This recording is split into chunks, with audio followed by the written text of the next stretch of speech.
Our next guest is not going to get any of the answers wrong because he is an educator, traveling all over the world to bring this amazing concept and a new book, Fearless Teaching. Stuart Grauer joining us today. And Stuart, you have your own school here in Encinitas, but you travel the world and have compiled an amazing book of all of your stories from tons of different countries. Thanks for being here today. Thank you. Yeah, they're great stories. First of all, Fearless Teaching, describe what your philosophy is and what you have learned. Well, teaching has one of the noblest traditions of any other profession. You might say it's the world's second oldest profession. And, you know, I think it's time to reclaim what's noble about it. And rather than look at teachers as the local bureaucrats or people implementing standardized curricula, what about teachers as world leaders and thinkers and absolutely role models, movers and shakers. You started working at a very young age in education. Now having your own school, you have a philosophy of the smaller the size of the classroom, the more intimate the setting, and more learning takes place. That's correct. That the traditional Socratic model of small groups where everybody can sit either in a circle or at least have access to other eye-to-eye is the best way to learn.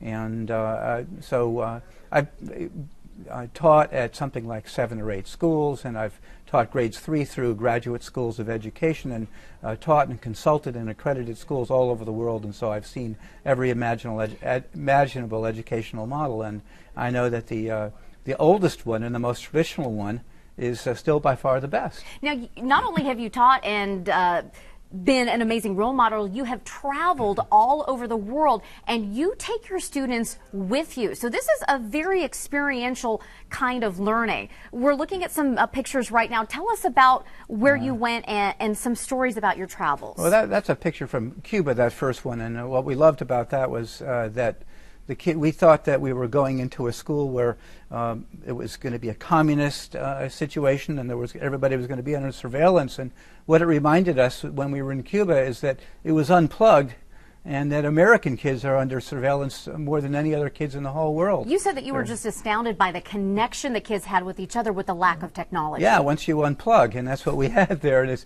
really hard to get unplugged in Southern California and all over the country. And people are trying, but they're in a place that was theoretically more authoritarian. We actually were freer.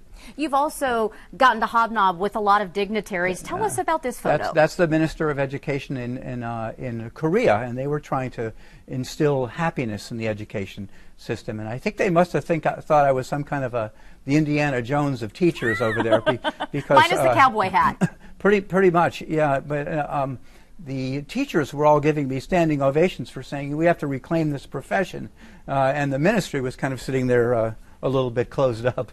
I had brought the kids, a few kids over to Tanzania, and we had some spear throwing contests with the Maasai tribesmen, who are just beautiful, beautiful people who are trying to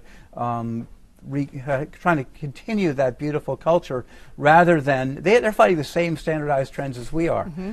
Over there, the state is trying to take over. The state's trying to provide unity nationwide and give all teachers the same curriculum. And you have Maasai tribesmen, and you find this in Tahiti and in France and in England and in Wales, all over the world. Teachers saying, we have our local traditions. We have a play space here. And we have a tradition of teaching. We want to connect with our kids. We want folks to be able to connect with you. I hate to cut you off, but we are almost out of time, and I want folks to be able to hear your stories and to find out what the adventures really say about our world in education. And they're going to have that opportunity tonight. They can meet you at Warwick's Bookstore. You're going to have a reading and a signing. And you know, if you are a local, you could talk to Stuart about his school here at Encinitas, find out maybe is that a fit for your children, for you as a staff member. I think it's a fascinating book because you're not saying this is how you have to do education. You're just sharing compelling stories that can really cause us to get a second look. If you sit down and read through this book, you are never going to see education the same way again. And get to Warwick's early. It's a classic bookstore, an independent bookstore. Stuart, thank you so much for joining us today, and we'll see you at the book signing tonight. Thank you. Okay, great to have you.